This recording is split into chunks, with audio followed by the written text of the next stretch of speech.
Mari Bapak Ibu semua kita satukan di dalam doa ya. Kita mulai dengan Angelus dulu. Demi nama Bapa, Putra dan Roh Kudus. Amin. Maria diberi kabar oleh malaikat Tuhan bahwa ia akan mengandung dari Roh Kudus. Salam Maria, penuh rahmat Tuhan sertamu. Terpujilah engkau di antara wanita, dan terpujilah buah tubuhmu Yesus. Santa Maria, Bunda Allah, doakanlah kami yang berdosa ini, sekarang dan waktu kami mati. Amin. Aku ini hamba Tuhan, terjadilah padaku menurut perkataanmu. Salam Maria, penuh rahmat Tuhan sertamu. Terpujilah engkau di antara wanita, dan terpujilah buah tubuhmu Yesus. Santa Maria, Bunda Allah, doakanlah kami yang berdosa ini, sekarang dan waktu kami mati. Amin. Sabda sudah menjadi daging dan tinggal di antara kita. Salam Maria, penuh rahmat Tuhan sertamu. Terpujilah engkau di antara wanita, dan terpujilah buah tubuhmu Yesus. Santa Maria, Bunda Allah, doakanlah kami yang berdosa ini, sekarang dan waktu kami mati. Amin. Doakanlah kami ya Santa Bunda Allah, agar supaya kami dapat menikmati Kristus. Ya Allah, karena kabar malaikat kami mengetahui bahwa Yesus Kristus turun menjadi manusia. Curahkanlah rahmat-Mu dalam hati kami, supaya karena sengsara dan salibnya kami dibawa pada kebangkitan yang mulia, sebab Dialah Tuhan antara kami. Amin. Tuhan Yesus Kristus, kami bersyukur karena pagi kali ini kami dapat bertemu di dalam virtual yang akan membicarakan dengan firman-firman Tuhan, dan kamu akan diurapi dengan kasih-Mu ya Tuhan Yesus. Tak lupa kami mendoakan untuk kesembuhan Pak Alex sehingga semuanya dapat dilancarkan dan dimudahkan.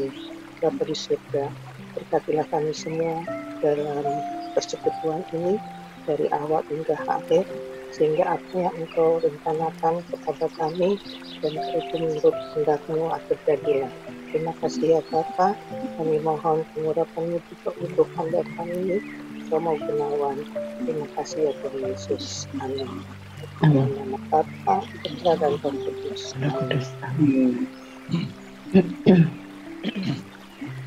Silakan Romo. Pagi Romo. Segar semua. Sehat semua Romo. Ya. Bapak Ibu. Hai Billy. Hai. Kita masih membicarakan syahadat kita supaya semakin mendalam. Ya. Selain ada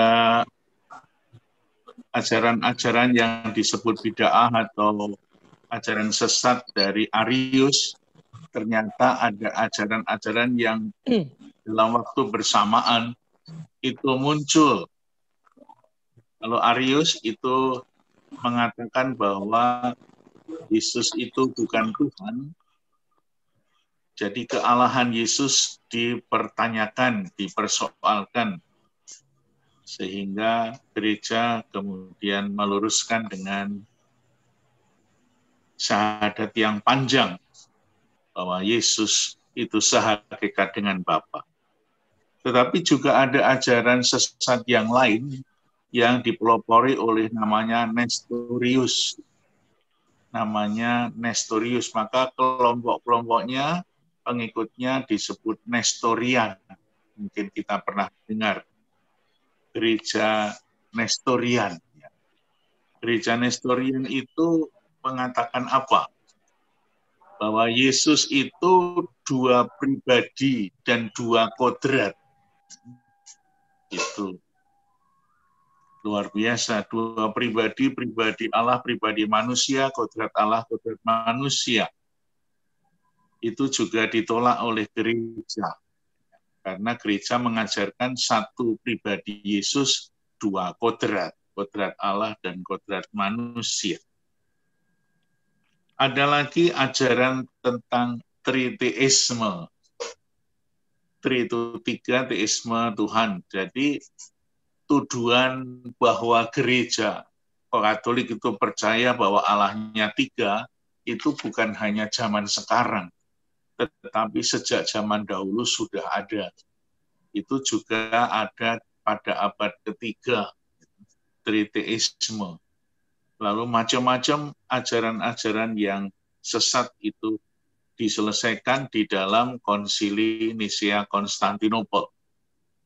Salah satunya penegasan dari ayat yang pertama. Aku percaya akan Allah. Di dalam Konsili Nisea Konstantinopel kemudian ditegaskan kesatuan.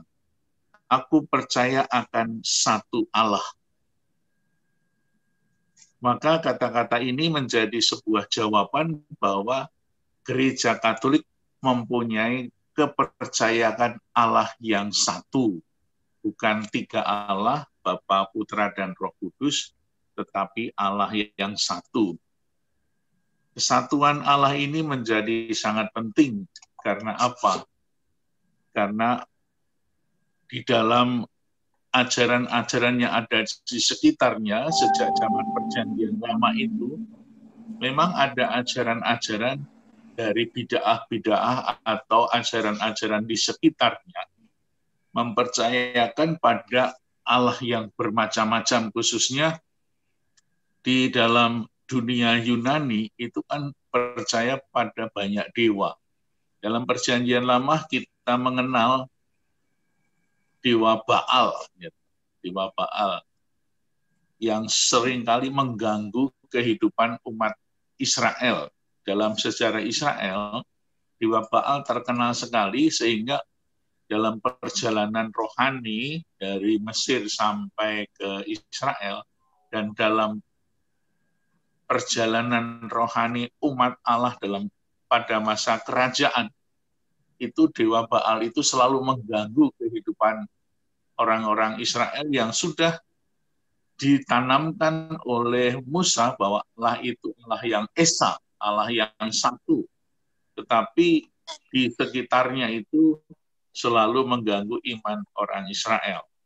Sehingga kalau kita pernah melihat zaman Salomo, itu Salomo ingin menampung aspirasi orang-orang di sekitarnya demi sebuah kekuasaan. Pada waktu renungan tahun lalu pernah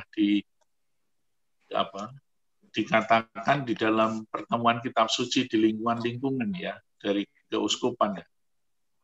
Salomo itu istrinya 1000. Pasti kata 1000 itu menjadi sebuah simbol banyak. Misalnya kalau Bapak Ibu pernah menghitung nggak, itu binatang kaki 1000. Apakah benar-benar 1000? Hanya mengatakan simbolik bahwa banyak. Itu salah satu yang terjadi pada zaman Salomo untuk mempertahankan pengaruhnya kepada dunia, maka dia mengambil selir-selir dari kerajaan-kerajaan yang lain. Itulah godaan-godaan sepanjang sejarah kerajaan Israel.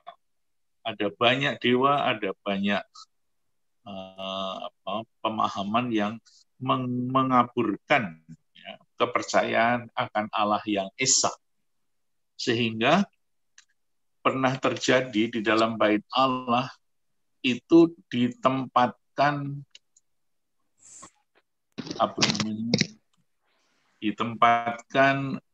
patung lembu. Ya. Patung lembu itu kan simbol dari dewa Baal. Tapi sekaligus orang percaya bahwa Allah orang Israel itu punya kendaraan lembu. Ketika melihat lembu, sekaligus melihat dua pribadi, yaitu Allah yang menaiki lembu.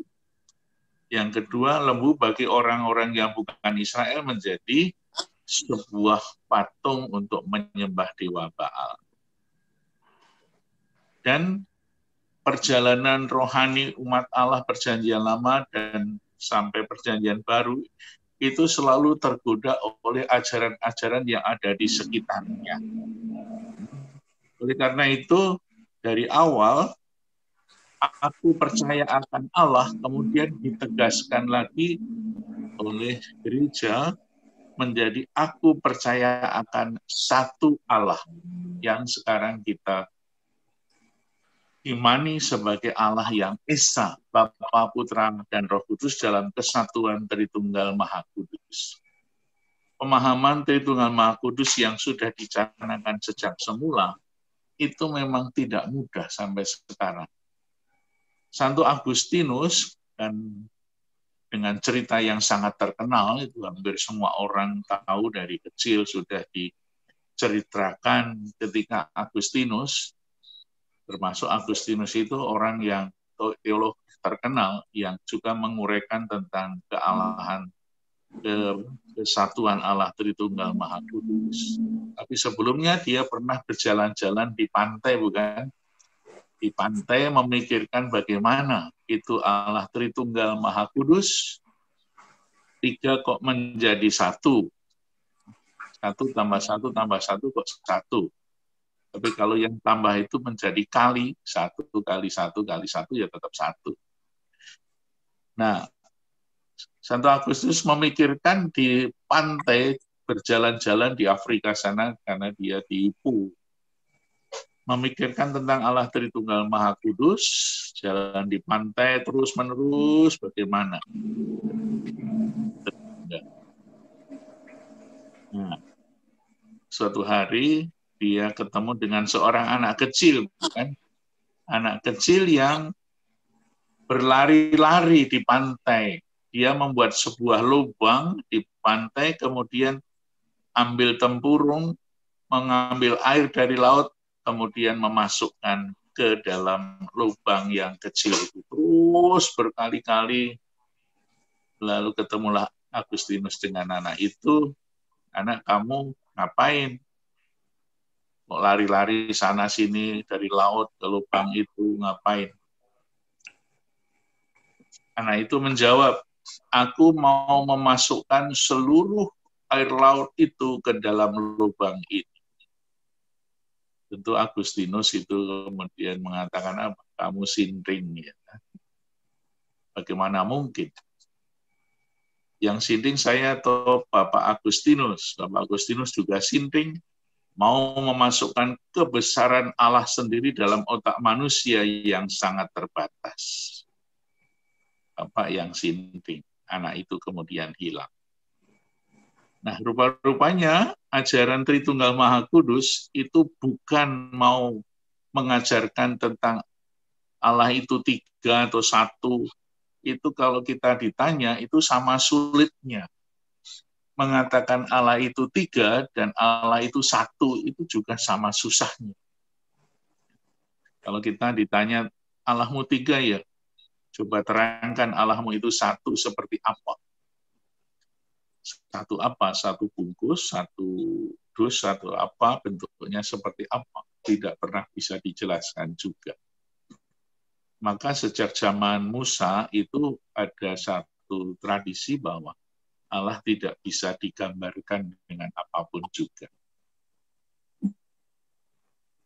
Maka apa yang mau dikatakan dengan ajaran Tritunggal Maha Kudus, kalau ada Romo atau Uskup menerangkan Tritunggal Maha Kudus itu begitu jelas ketika ditanya, jelas nggak? Jelas, berarti itu keliru ya, karena tidak pernah bisa masuk dalam otak manusia. Tapi sederhananya begini, yang mau disampaikan oleh gereja tentang Tritunggal itu bukan bagaimana atau apa itu Tritunggal Maha Kudus. Bapa, Putra, dan Roh Kudus itu eksistensinya seperti apa.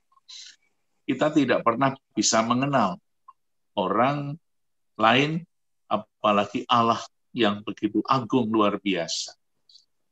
Namun yang mau disampaikan oleh gereja tentang Tritunggal Maha Kudus adalah kesatuan.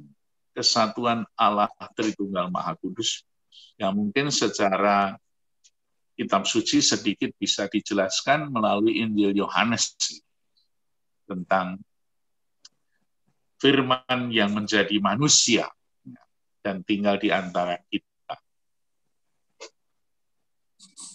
Tetapi yang mau dijelaskan dalam gereja sebetulnya adalah dinamika Allah sendiri. Ya. Bagaimana tiga itu bisa kita lihat dalam kesatuan seluruh gereja. Allah Bapa, Putra, dan Roh Kudus hadir di dalam gereja melalui berbagai macam cara. Lalu dikatakan Allah Bapa Sang Pencipta dalam itu ya, di dalam syahadat. Aku percayakan satu Allah Bapa yang Maha Kuasa, Pencipta langit dan bumi, dan segala sesuatu yang kelihatan dan tak kelihatan. Itu mengungkapkan Allah yang Maha Kuasa sebagai pencipta dari seluruh alam semesta. Termasuk kita adalah ciptaan Allah. Itu menjadi ungkapan iman yang pertama Allah Sang Pencipta. Maka yang mau dikatakan adalah sebuah dinamika kehidupan pribadi Allah yang mencintai manusia, menciptakan langit dan bumi serta segala isinya, juga termasuk kita manusia. Lalu yang kedua, akan Yesus Kristus putranya yang tunggal, yang lahir dari Bapa sebelum segala abad. Kita ingat ketika Yesus bertemu dengan orang-orang Saduki, orang-orang Israel, orang-orang Farisi, dalam Yohanes 8 ayat 58 dikatakan di sana, ketika Yesus mengatakan tentang aku dan Abraham. Lalu orang-orang itu mengatakan, kamu itu umurnya belum sampai 50 tahun, kamu lebih besar dari Abraham. Yesus mengatakan, sebelum Abraham ada, aku sudah ada. Ya. Itu Yohanes 8 ayat 58. Jadi disitulah mau dikatakan tentang keilahian Yesus yang berasal dari Bapa sebelum segala abad. Yang ketiga adalah Allah Roh Kudus. Nah, kesatuan satu Allah Tritunggal pribadi mau mengatakan tentang dinamika Allah dalam mencintai manusia. Seperti halnya Allah Tritunggal itu berada dalam kesatuan karena apa? Karena cinta. Cinta itulah yang menyatukan kita semua. Cinta itulah yang membuat kita tidak berbeda. Kalau Bapak Ibu, suami istri, cintanya begitu kuat, itu kan tidak pernah kelihatan dua, tapi kelihatan satu. Kamu bukan lagi dua, melainkan satu. Apa yang disatukan tidak boleh dipisahkan manusia. Tetapi kalau suami istri sedang tidak cocok, berantem, itu kelihatan dua lagi. Kan? Yang satu tidur di kamar tamu, yang lainnya di kamar mandi. Nah, itulah orang yang kemudian merasa dua lagi. Tetapi ketika kemudian menjadi rukun, menjadi cintanya menggebu-gebu, akhirnya yang dua tidak kelihatan, tetapi satu. Allah Bapa, Putra, dan Roh Kudus cintanya sempurna, tidak pernah ada cacat dan celah. Maka kesatuan itu begitu tampak, di mana Bapa hadir, disitulah Yesus juga hadir. Kita menghayati kehadiran Yesus adalah kehadiran Sang Roh Kudus sendiri.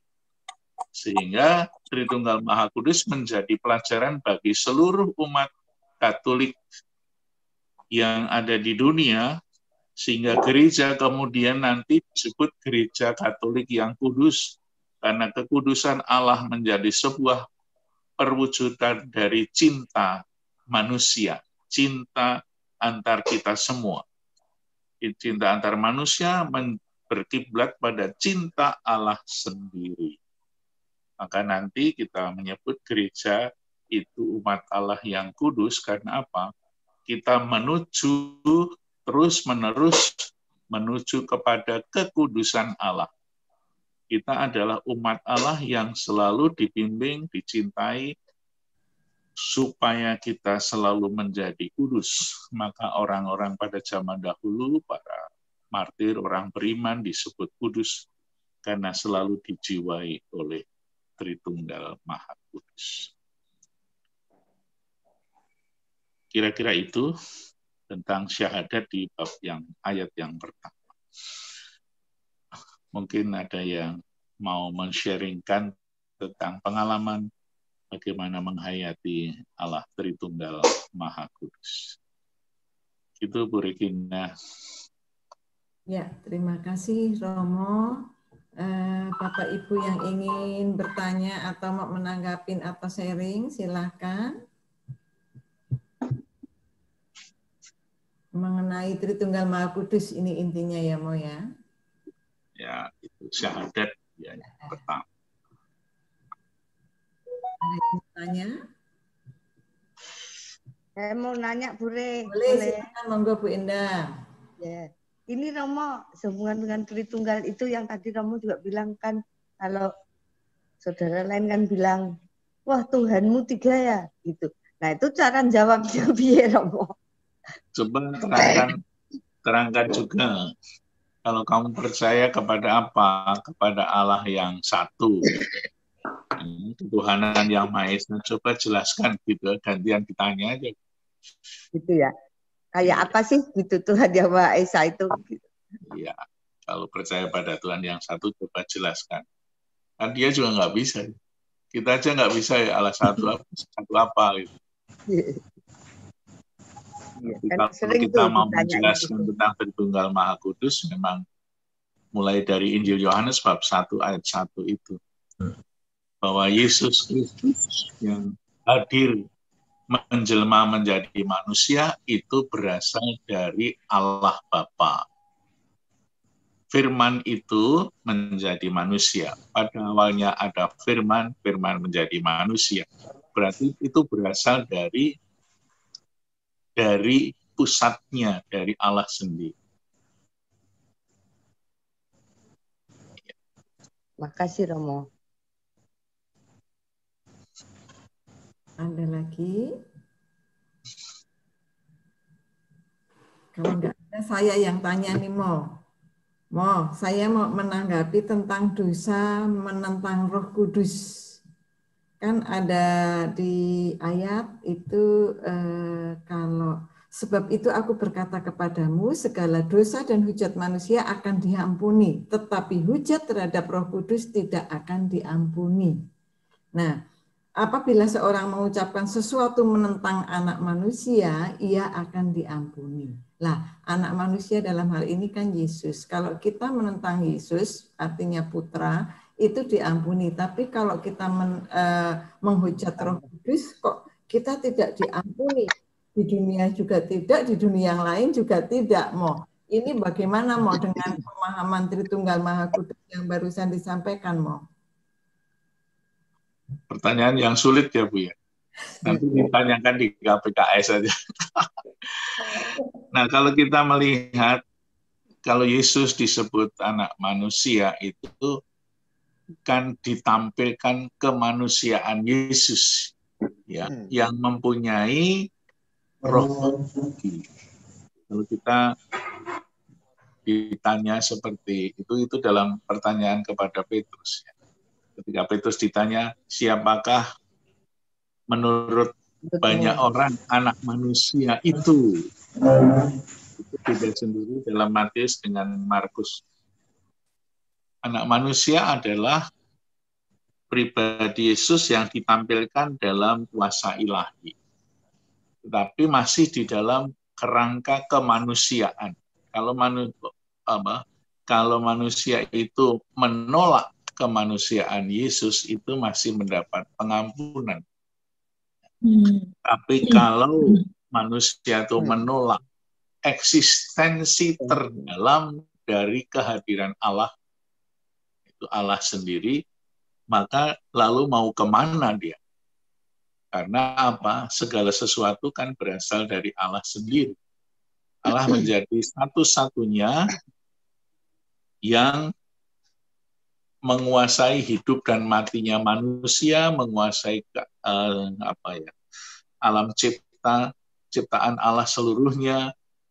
Jadi kalau orang menentang Roh Kudus itu sungguh-sungguh menentang eksistensi Allah yang terdalam. Nah, kalau dunia ini dikuasai oleh Allah, ditolak oleh manusia, lalu dia mau kemana? Maka tidak ada lagi jalan untuk dia. Ya, karena di dalam Injil Matius, Markus, Lukas itu kan lebih menampilkan kemanusiaan Yesus sendiri.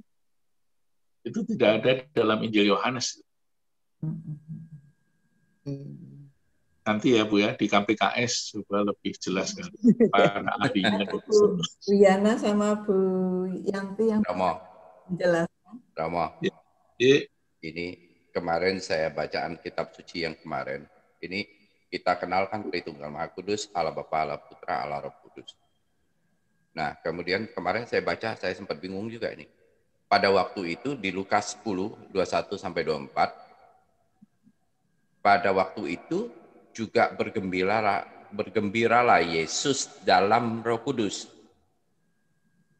Jadi bergembiralah Yesus dalam Roh Kudus dan berkata, aku bersyukur padamu Bapa, Tuhan langit dan bumi. Nah, yang saya agak bingung itu bergembiralah Yesus dalam Roh Kudus. Mana mau kira-kira? Yesus di dalam Roh Kudus. Jadi mau ditampilkan Tuhan Yesus bukan hanya sebagai manusia seperti kita.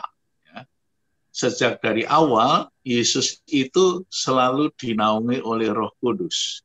Sehingga setiap orang diajak untuk melihat pribadi Yesus yang pelan-pelan dikenalkan oleh gereja, oleh para penulis Injil, siapakah Yesus itu?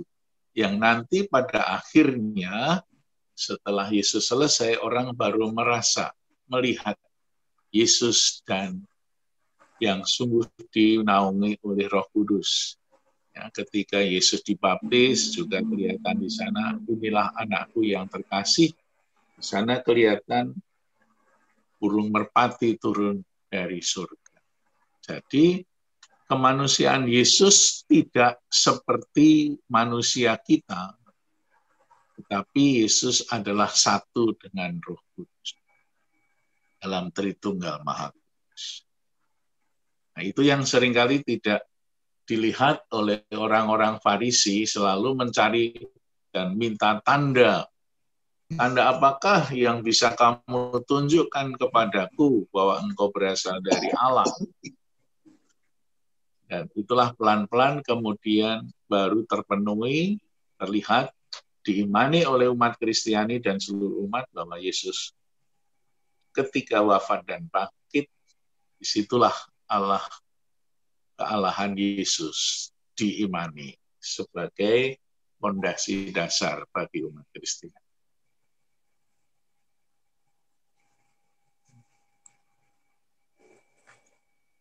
Baik, Mo. Makasih, Mo.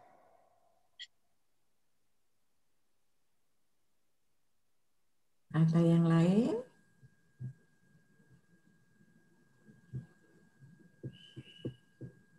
Halo. Maaf, Bure. Yuk, monggo. Romo, kan tadi orang Israel itu kan sukanya minta tanda ya. Kasih tanda dulu ntar aku percaya gitu. Nah, kalau sekarang kan juga ada beberapa orang yang ya sudah Katolik gitu ya. Terus misalnya gitu pas anaknya sakit keras atau keluarganya sakit keras terus kan kayak ngucap janji gitu. Tuhan tunjukkan dong keberadaanmu. Kalau nanti anakku sembuh, nanti aku akan bantu di gereja deh. Nanti kalau anakku sembuh, aku bantuin Bu Yana. Gitu. Gimana Romo? Itu kan berarti Kalau sama nggak aja sembuh, minta tanda ya Romo. kalau nggak sembuh nggak ke gereja lagi ya. Iya. Kalau nggak sembuh, bohong Tuhan, bohong terus nggak usah. Gitu. Iya. Kita sudah diberi tanda dari pengalaman banyak orang ya. Tanda yang paling kelihatan adalah tanda salib itu, maka dalam salib itulah kita percaya. Ya. Kalau orang tidak sembuh itu kan menjadi mekanisme dari kehidupan manusia. Ya. Ada yang sakit. Kalau orang tidak sakit, tidak mati, dunia ini menjadi penuh ya Bu. Maka doa-doa kita itu jangan menantang Tuhan ya. Menantang Tuhan. Itu kita berdoa secara iman saja, terjadilah padaku menurut kehendak-Mu. Ya, kita bersyukur bahwa orang yang seringkali mencari tanda, ketika tanda tidak ada, tetap beriman, syukurlah itu. Saya pernah juga itu, kalau masih ingat Alan dan Susi Susanti itu ya. Iya. Si Alan itu kan belum Katolik sebetulnya. Iya, Ya. sebetulnya. Lalu Susi sudah Katolik. Lalu dia mengatakan, kalau aku nanti juara di Olimpiade Barcelona, saya akan jadi Katolik. Iya. Ternyata dia juara benar. Memang dia bilang gitu. Lalu dia masuk Katolik sampai sekarang. Dua-duanya jadi Katolik. Waktu itu di Kelapa Gading saya menikahkan mereka. Oh, gitu. Kelapa Gading apa Pulau Mas? Kelapa Gading. Kelapa Gading. Kelapa Gading. Gereja Kelapa Gading lama. 97 ya? Atau 98? Ya, demi nama Bapa, Putra, dan Roh Kudus. Amin. Terima kasih Bapa, kami sudah banyak mendengarkan mengenai kebenaran dari-Mu, yaitu hari ini mengenai doa syafaat, di mana kami memahami bahwa Allah itu satu. Terima kasih untuk kasih-Mu yang Engkau berikan kepada kami, Tuhan, yang selalu kami terima setiap hari, begitu panjang, begitu lebar, dan begitu dalam kasih-Mu, Tuhan. Dan kami percaya bahwa dengan kasih-Mu itu kami dapat bangkit, walaupun apapun juga masalah yang kami hadapi. Tuhan Yesus, bentar lagi kami juga akan melanjutkan kegiatan kami, bekerja di kantor, ataupun kegiatan lain. Tuhan berkati, Tuhan pimpin semua kehidupan kami. Dan tak lupa kami juga memohon berkat dari Romo Gunawan. Silakan Romo. Tuhan sertamu, sertamu juga. Kita semua diberkati oleh Allah yang Maha Kuasa, Bapa dan Putra dan Roh Kudus. Amin. Terima kasih Terima kasih Romo. Ibu Re, Bapak Ibu. Pak Yopi, Pak Edi. Terima kasih. semuanya dan Saya pamit. Pamit ya semua. Terima kasih. Terima kasih Romo. Sampai ketemu.